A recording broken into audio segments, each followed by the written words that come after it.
Hey guys, welcome back to Wrestle News 365. Hope everyone is doing very well. Thought I'd do a quick live stream because we need to talk about AEW Dynamite's fantastic, huge rating from last night's Dynamite show. Yes, so the ratings have just come out for AEW Dynamite for the 9th of September 2020 edition of AEW Dynamite live on TNT, the one that aired last night, the post All Out Fallout show, which I just love saying, all out, fallout, all out, fallout. It's a lot of fun to say. And the ratings are big, very big for AEW Dynamite anyway.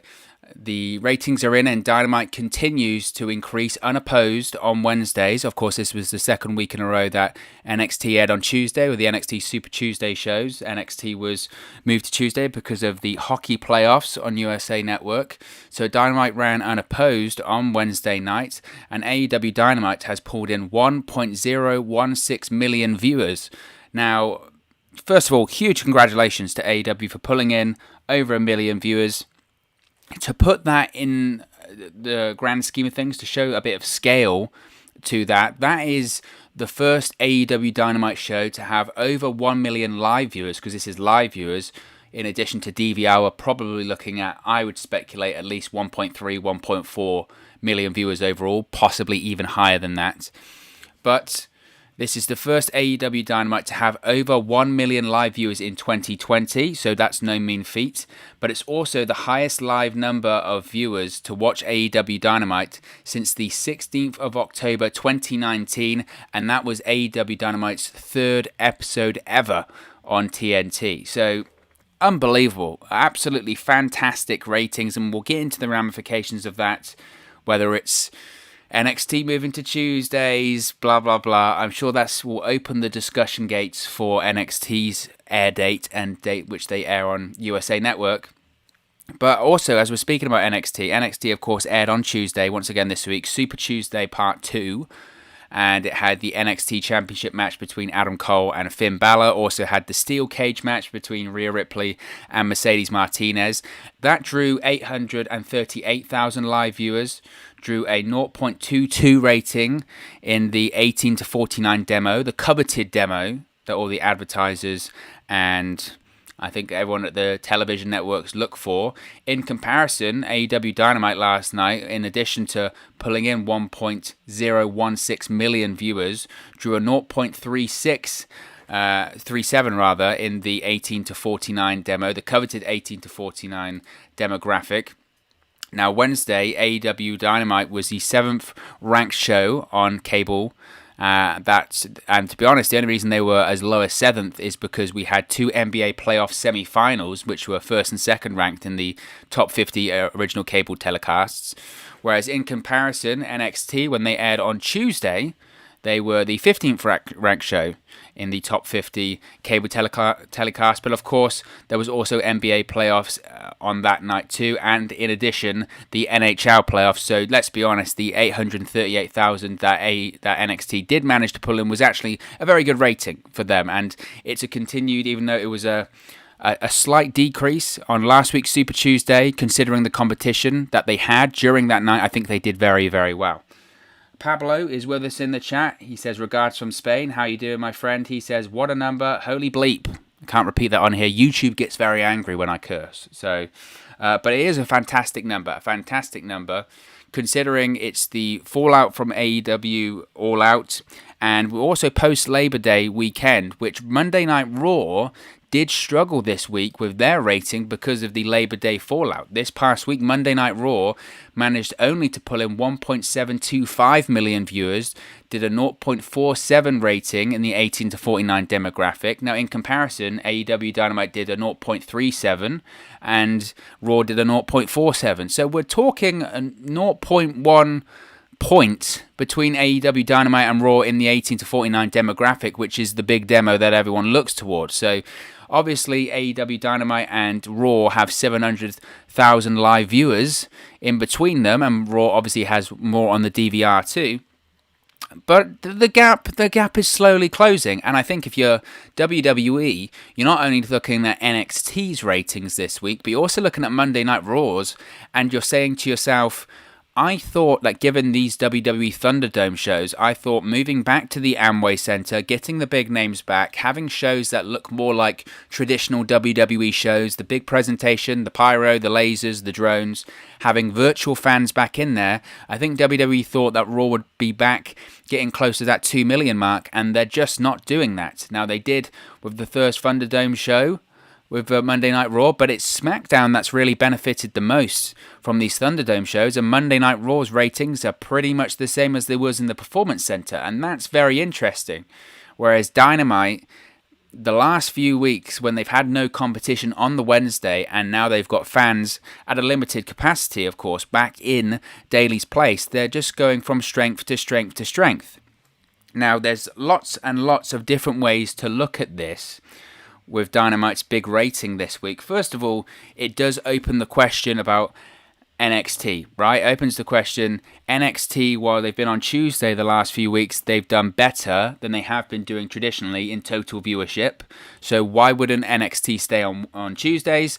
AEW Dynamite, without NXT on the Wednesdays, has been doing very, very good, and last week was over 900,000 viewers. This week, over 1 million viewers for the first time since the 16th of October 2019, Dynamite's third episode, the first Dynamite to get over 1 million live viewers in 2020. This is during a pandemic with limited fans in attendance as well, so that just shows how much the people at home are digging this, because ratings for television in general have gone down in 2020 because people don't have the money, people don't have the time to be watching things like pro wrestling on Wednesday nights. They have more important things to do, like watch the news to go, what on earth is going on in the world at the moment? There's a pandemic going on.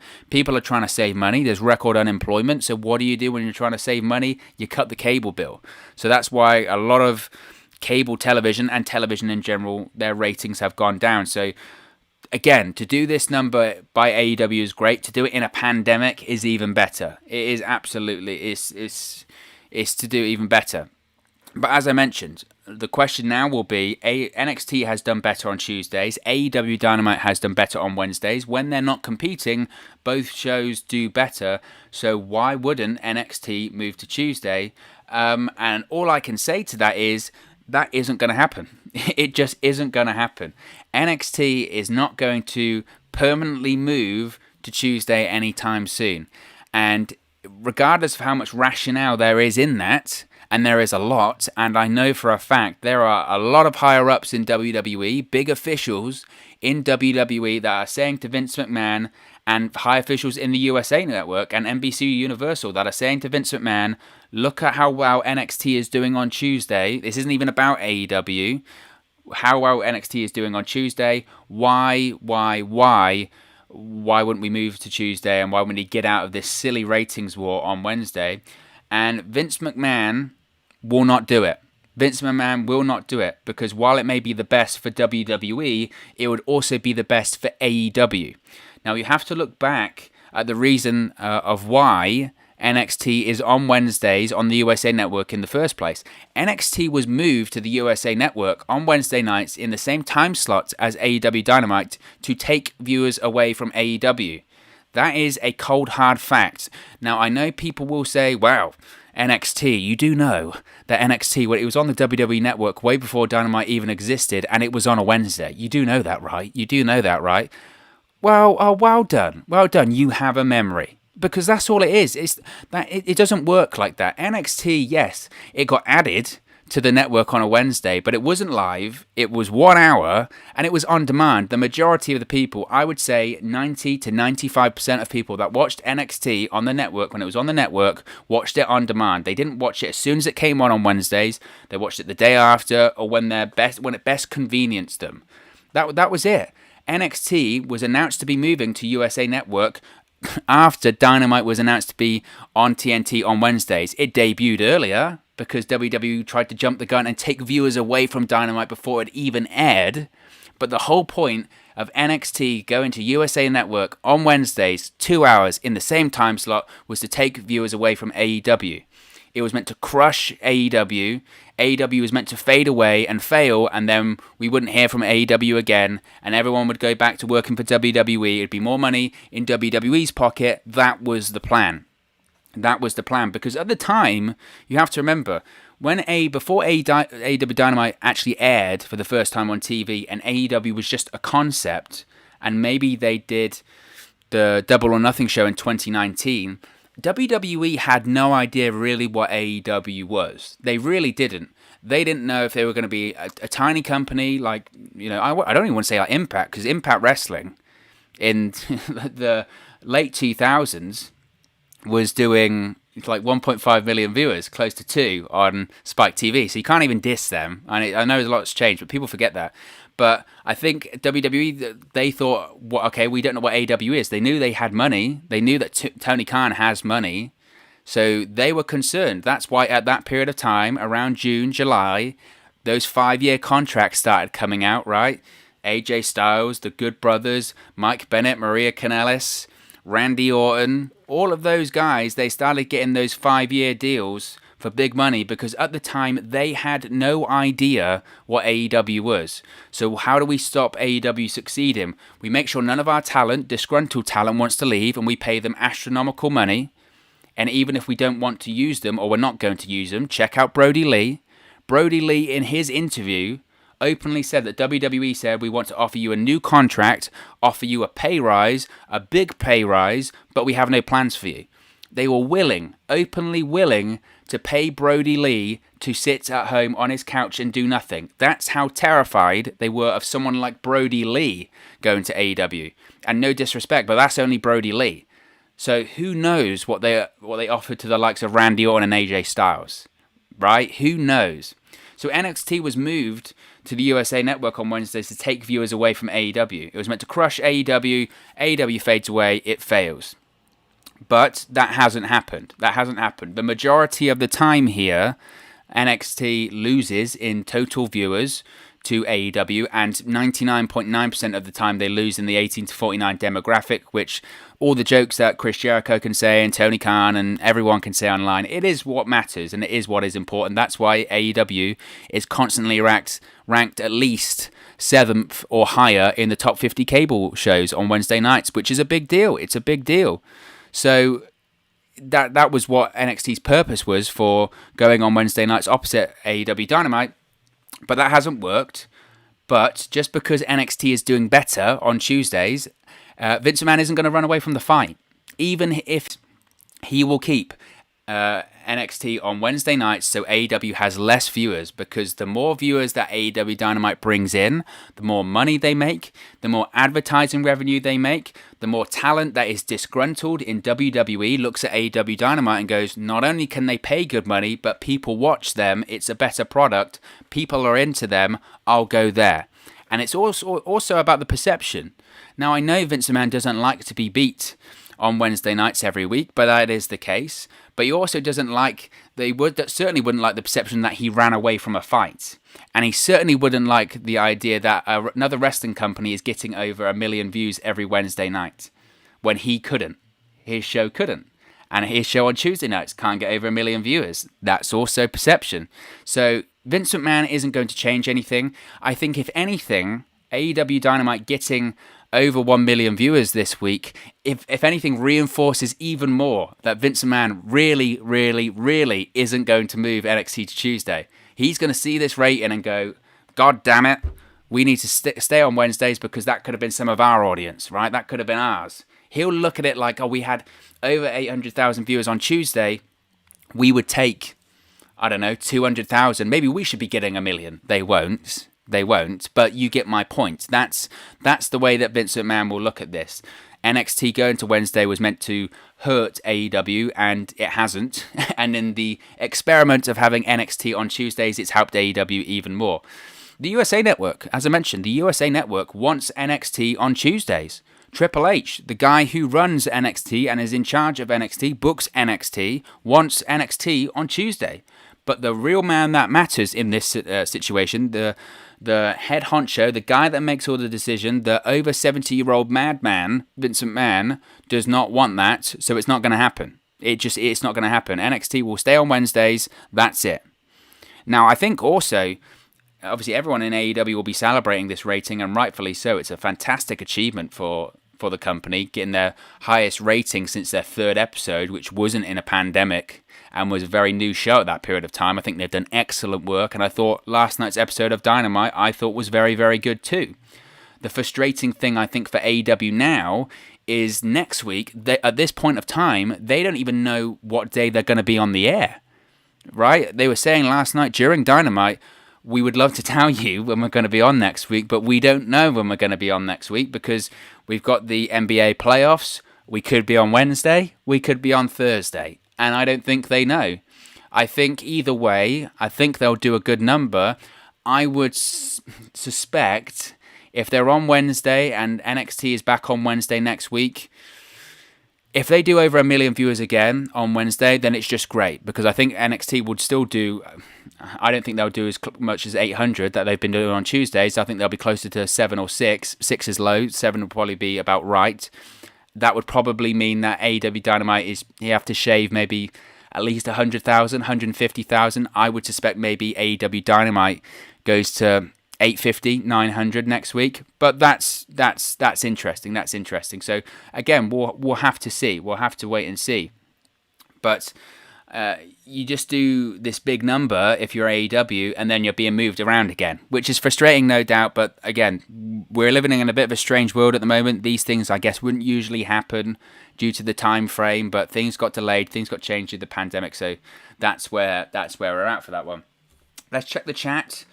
Brian says AEW is only growing with Miro and maybe Renee Young coming in. It's great to see. Well, Miro, first appearance, and they do over 1 million viewers. It's Miro Day every day. He also says, I see a bidding war for AEW TV rights in the future. Well, AEW signed a new 3-year deal with TNT, Warner Media, at the start of this year. So we're not going to have those discussions about Dynamite on TNT or going to another network for a while.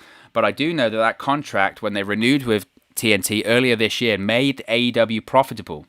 Their first deal with TNT basically meant that TNT gave them a bit of money, but AEW had to... Basically, TNT gave them the money so they could put on the TV show, but they didn't get paid for putting it on, if that makes sense. They gave them to cover the production costs, and AEW could keep some of the advertising revenue.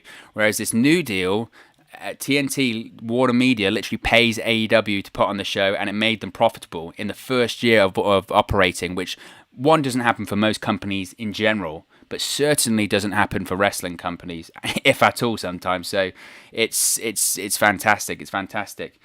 He also says WWE only moved NXT to stop AEW. That's exactly what I said. Jericho even said WWE has a monitor at NXT with AEW on. I'm sure they do. They used to do that in the Monday Night Wars. WWE used to watch Nitro. Nitro used to watch WWE. They used to check when they went on and off the air so they could come back on the air or go longer. That's always been the case when wrestling goes head to head. Franklin says hi. How you doing, Franklin? Apex Predator says, oh my god, we did it. Vince is swearing bullets. He might be swearing bullets. I think he might be sweating bullets too, but I appreciate the sentiment, Apex Predator. So I think another way you have to look at this as well, AEW Dynamite's rating last night, the fantastic rating, 1.016 million viewers, highest since the third episode back in October 2019, highest rating of 2020, first time they've hit over 1 million viewers in 2020. I think what is interesting is, let's be honest, I was a little bit critical of AEW All Out at the weekend. I thought it was one of the poorer pay-per-views that AEW have done. There was quite a few things wrong with it. The Matt Hardy incident, some of the matches I think went too long. I thought the show went obviously too long. The crowd were having a lot of issue with the heat, with the humidity and all of that sort of stuff. So there was a little bit of negativity. Actually, not a little bit. There was quite a lot of negativity coming out of All Out, let's be honest. Especially with the Matt Hardy situation. I've been very, very, very critical of AEW, how they handled that Matt Hardy situation. And I still think now, I think it's BS, to be honest. I still think now it's absolute BS, the way that he didn't have a concussion, but he had to get driven home by someone else. He passed concussion protocol during and after the match. He had to stay in hospital for 2 days or a day. His wife comes out and said he had a concussion. He couldn't walk. All of that sort of stuff. There was a lot of negativity around AEW coming out of AEW All Out. But the fact that it shows that their fan base is loyal, they were interested in AEW because they came out and all of that negativity, poof, it's gone because we've got 1 million viewers watching live on Dynamite last night. So, and including DVR, probably closer to 1.5 million, which is a fantastic number. So I think, and I'm sure, because this is the problem sometimes, Thursday nights on social media and here on YouTube and wherever, if you're a fan of professional wrestling, can become a bit of a dirty place. It can become a bit of a horrible place, and sometimes I myself try and stay away from Twitter and social media on Thursday evenings, Thursday afternoon, wherever you are. Over here in the UK, it's nearly 10 p.m. Over in the States, I would make it nearly 5 p.m. But over on social media, sometimes on Thursdays, I just stay away because it gets so toxic. It gets so toxic with WWE fans, NXT fans, AEW fans, and it's not even those factions. It's WWE fans, there's AEW fans. There's also this weird fan that just hates AEW. They're not necessarily a WWE fan, but they hate what AEW stands for. There's some people that are real AEW fans, and if you criticize anything about AEW, like I criticized them about the way they handled Matt Hardy's concussion at the weekend, and a lot of people were very angry at me. Like I pushed Matt Hardy off that lift and cleared him to carry on. It was very strange. So Thursdays on social media can get a little bit toxic when we get the AEW and usually the NXT ratings out. But I think the thing you have to look at here is ultimately, if you're a professional wrestling fan, even if you're a WWE fan or an NXT fan, you want to see AEW succeed. Competition in professional wrestling has always been the thing that led to success. It's always been the thing that led to success and allows the business to thrive. You look at the Monday Night Wars, and at this point, the Monday Night Wars in the late 90s are talked to death at this point by people like myself, but people like WWE. But the reason they're talked about so much, and even the product back then, if you go back and watch it now, with modern goggles on, it's not the most amazing product, but the crowd is so rabid, the fan base is so rabid, because the quality of, maybe the product wasn't amazing, but the quality was there, and it was just they're always trying to do better, always trying to do better. And why? That's because they're in competition. That's exactly why. And competition just makes quality rise. It allows options for people in the business. I'm a part of this group of people that say, I don't have a problem with ex-WWE guys going to AEW. This is a topic of discussion after Miro's debut last night. Oh, another WWE guy. First of all, it's 2020. WWE has been around forever, and AEW Dynamite has only been around a year. Where else are these guys going to work, you know? That's just, I don't really subscribe to that. I have been a little bit critical of main eventers, but, you know, you have to find places to work. You wouldn't, in any other field, you wouldn't go, I don't know, DC. You wouldn't then, if he works at DC Comics, you wouldn't go, I can't believe it, we're getting another DC guy in. Well, he works in comics. What do you expect? So I don't have a problem with that.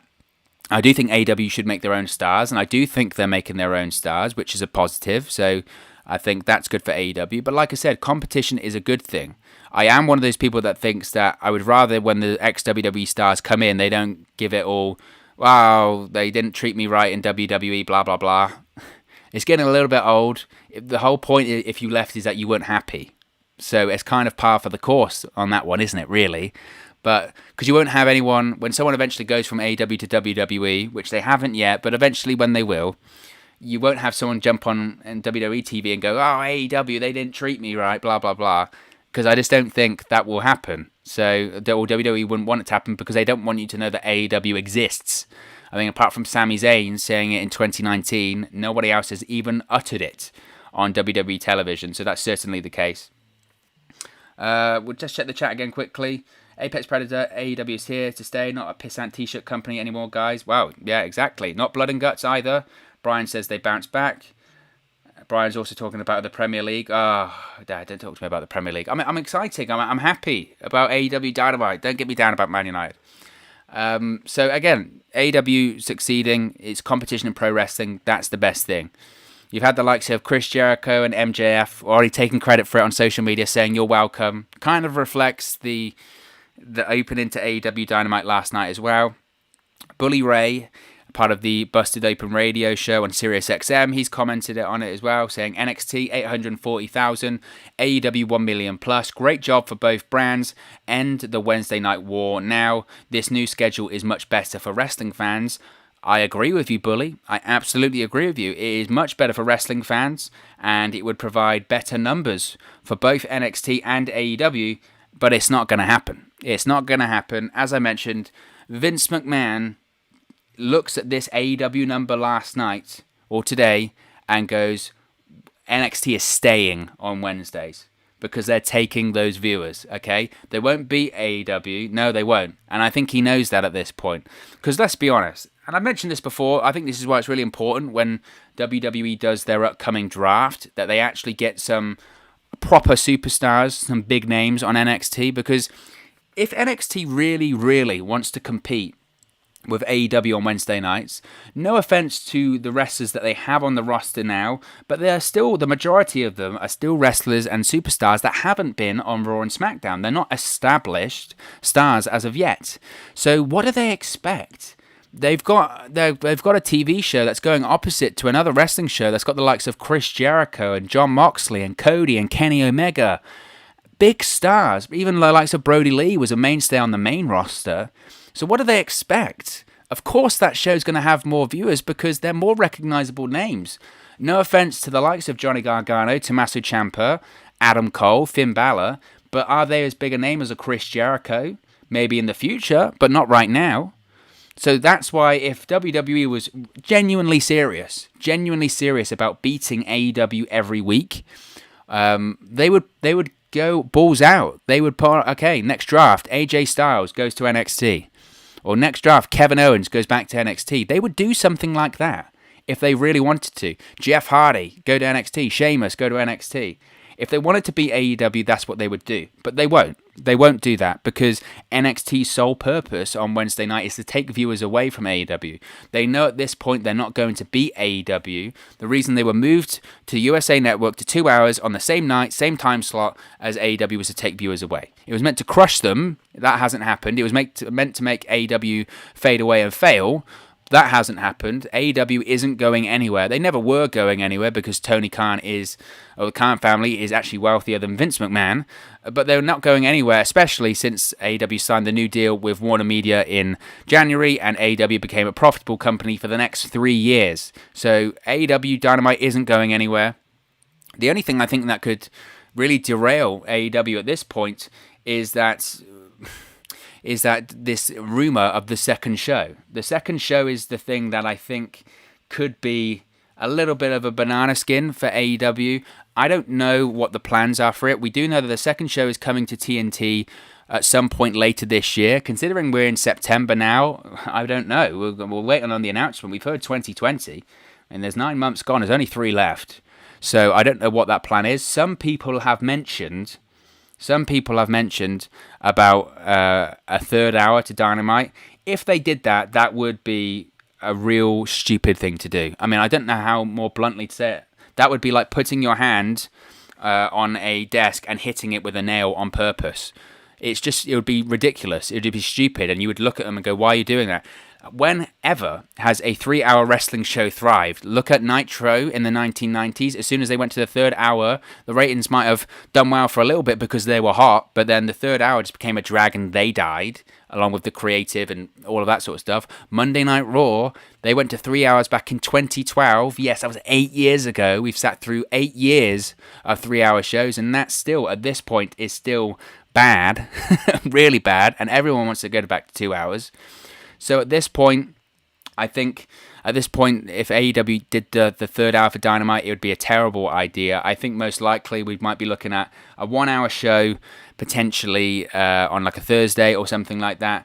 It's not going to be AEW Dark. AEW Dark is sticking to YouTube. They've confirmed that. They like doing Dark on YouTube. I think they like having that YouTube presence and internet presence. So Dark is staying. And if you've ever watched AEW Dark, it isn't really a show that's fit for television per se. Not that the production's bad or anything like that. It's just it is I sometimes have had to cover it for Sports Keeda, and I love covering professional wrestling. However, what I will say is that covering AEW Dark is, especially some weeks they have like 11 or 13 matches on there, and no joke, it is 13 squash matches in a row. It's like watching those old WWE Superstar episodes from the 1980s where it's just squash match, squash match, squash match, which is great for character development and getting to know the characters, but it wouldn't do wow on TNT because people would go, this is terrible. It's really boring. So I'm thinking it'll be a unique third show, or second show, technically third, but it'll be a unique second show on TNT.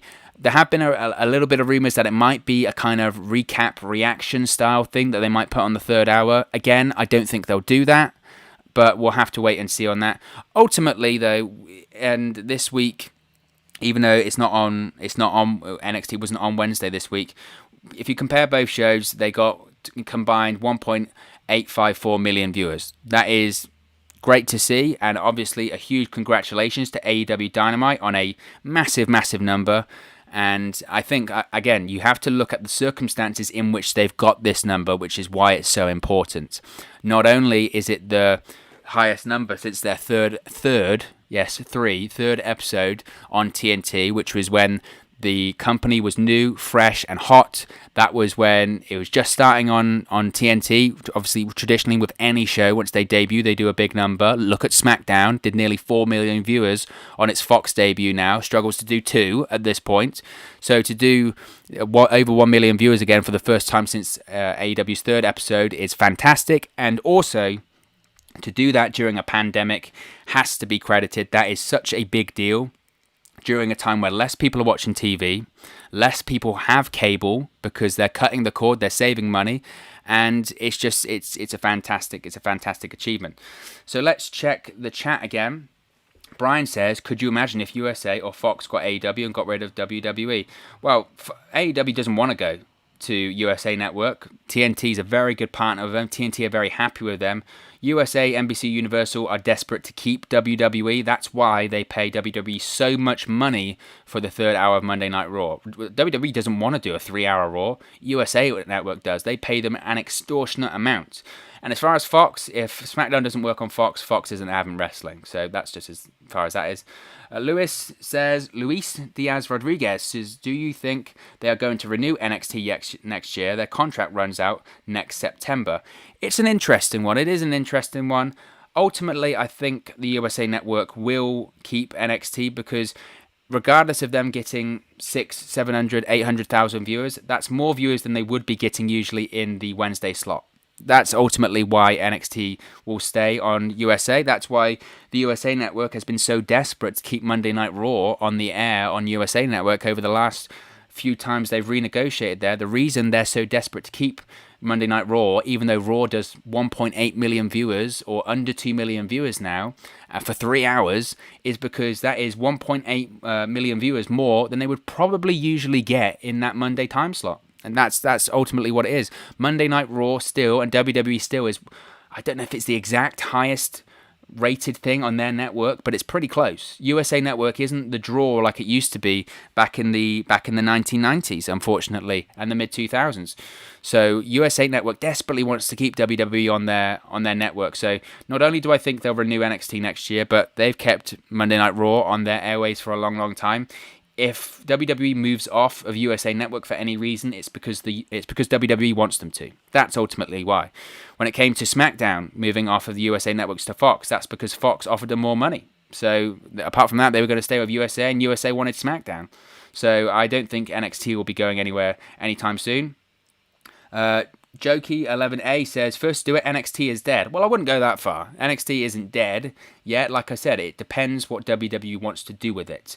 If WWE truly wants to compete, they would stack that roster and treat it like a third brand. WWE are very quick recently, or since NXT moved to the USA Network, to say that it's not developmental anymore, right? It's the third brand. It is the main roster.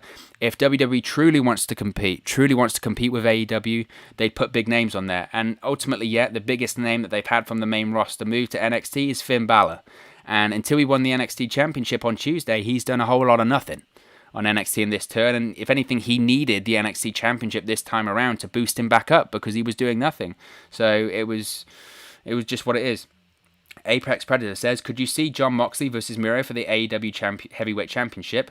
That's money. Absolutely. Absolutely. I mentioned last night when the Miro to AEW video that we did on the channel, check it out, I mentioned that I think Miro is a world champion in AEW. And I don't say that for everyone that goes to AEW from WWE or just anyone that goes to AEW in general. Obviously, you've only had 2 world champions in AEW at this point. But Miro, to me, out of all of those names that was released or were released by WWE back in April, which, by the way, there was a rumor today by PW Insider. There was a rumor by PW Insider today that, of course, Gerald Briscoe, iconic WWE Hall of Famer, been with the company for over 30 years. He got released today. He had been on furloughed, and there was rumors by PW Insider that was going to be the start of another round of releases and firings from the WWE. We haven't heard anything yet, and we don't know how widespread that is. The rumor was that this could be just WWE deciding not to bring people back off furlough, so we'll have to wait and see on that one. But I mentioned, obviously, a bit of a tangent there, but I mentioned about Miro because he was one of those names released by WWE back in April due to COVID-19 budget cuts, and he was the one that really stood out to me in that list of people. Obviously, the Good Brothers were surprising when they were released because of their relationship with AJ Styles and the fact that they just signed 5-year contracts the year prior. But Miro was the one on there which I think everyone went, you are kidding me.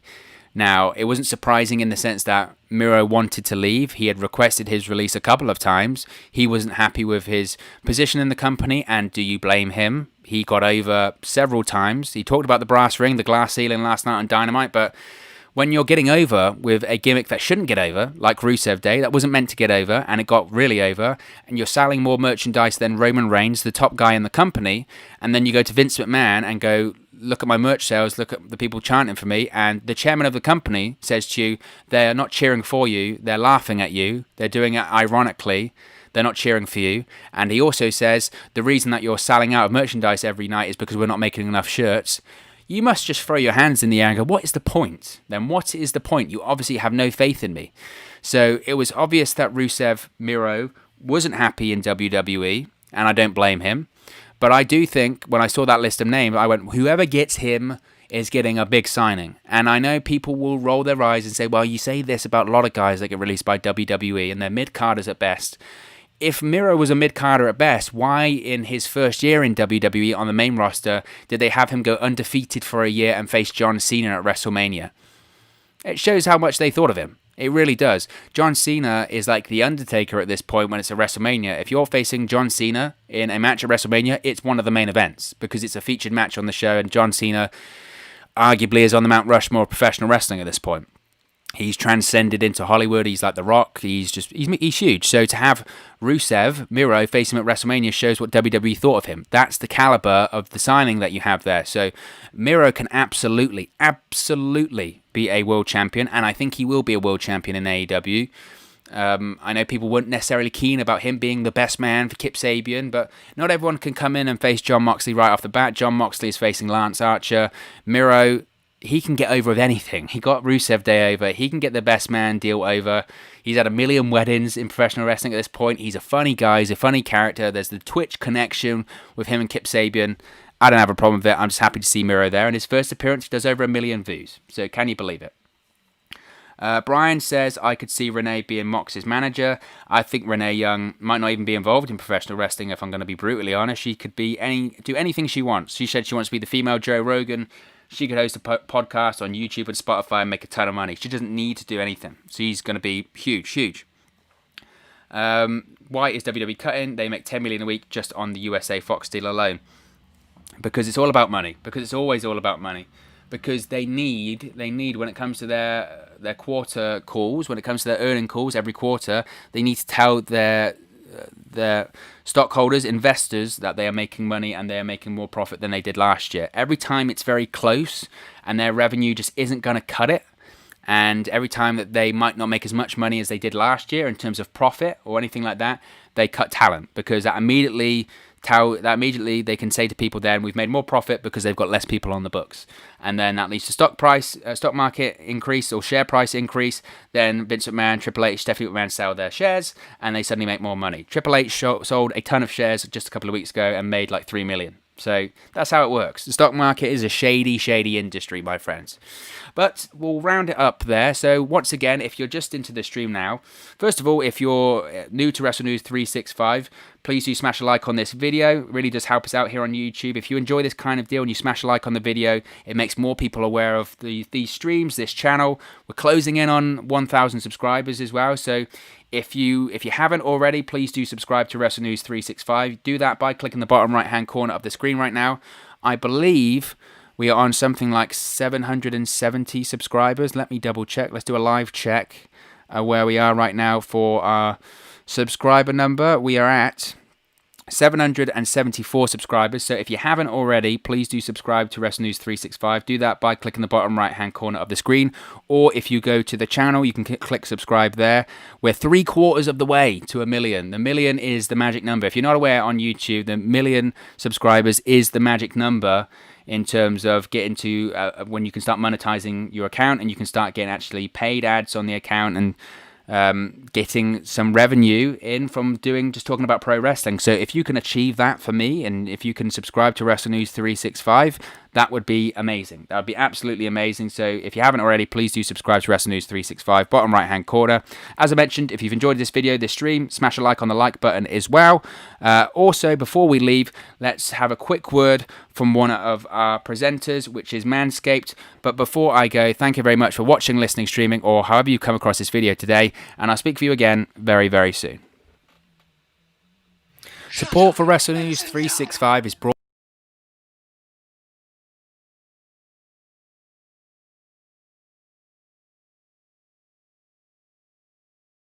Now, Manscaped, for all of my UK fans out there, Manscaped just launched in the UK. Over here in the United Kingdom, we have gone for years and years and years without using the right tools for the job. But now you can be one of the first men in England to experience their life-changing product. But it's not just limited to all of the great fans over here in the UK. This offer goes worldwide, so all of my friends over in America and around the world that are listening to this offer still does apply for you. You can still use our code. But I've got to tell you a quick story first. Now, there have been so many times, right? I'm a guy. You gotta groom down there, fellas, right? That's the most important thing. You gotta keep yourself trimmed. You gotta keep yourself proper. And a lot of the time, I've been guilty of this, of using the wrong tools for the job. I've had incidences, I'm not afraid to say it, where things have been nipped, snagged, or in fact cut down there because I wasn't being careful enough and using the right equipment. Now that just shouldn't happen. That shouldn't happen. You don't want to be worrying about cutting yourself down there. Do you know how painful that is? I can tell you, it hurts quite a lot. And I wish and hope to God it never happens to me again, and it won't happen to me ever again because I'm using Manscaped products. That's why Manscaped has redesigned the electric trimmer. The Manscaped engineering team has perfected the greatest ball hair trimmer ever created. Big statement, but it's absolutely true. They have just released the new and improved Lawnmower 3.0 in the UK. It's also available around the world as well. Their third generation trimmer features a cutting edge ceramic blade to reduce grooming accidents. So those cuts and snags that I was telling you about before are a thing of the past. And let me tell you, when I tell you this is premium, I mean premium. The battery will last up to 90 minutes so you can get a longer, perfect shave. And not only that, you don't want to be cutting yourself and trimming yourself all over the bathroom, getting hair all over the place. That's just disgusting. The lawnmower has a waterproof technology that allows you to groom in the shower, so no more mess. And one of the coolest features, one of my favorite features about the lawnmower, is the LED light which illuminates grooming areas for a closer and more precise trimming experience. So you can shave longer, you can shave more precisely, and you can shave in the shower. What more did I need to tell you? They've also upgraded to a 7,000 RPM motor with quiet stroke technology, and let's not forget about the charging stand. You can show off your mower loud and proud because this intelligently designed stand is a convenient charging dock powered by USB. So, if you are listening to me speak right now, I want you to experience it firsthand for yourself. Let's get that bush to tush clean, and you can get 20% off and free shipping. Yeah, you heard me right there. 20% off and free shipping. All you have to do is use the code 365wrestle at manscaped.com. Make your testes their besties. That's 20% off and free shipping. Not only are you getting 20% off, you're getting free shipping as well with the code 365wrestle at manscaped.com. That's 20% off with free shipping at manscaped.com, and use the code 365wrestle. Your balls will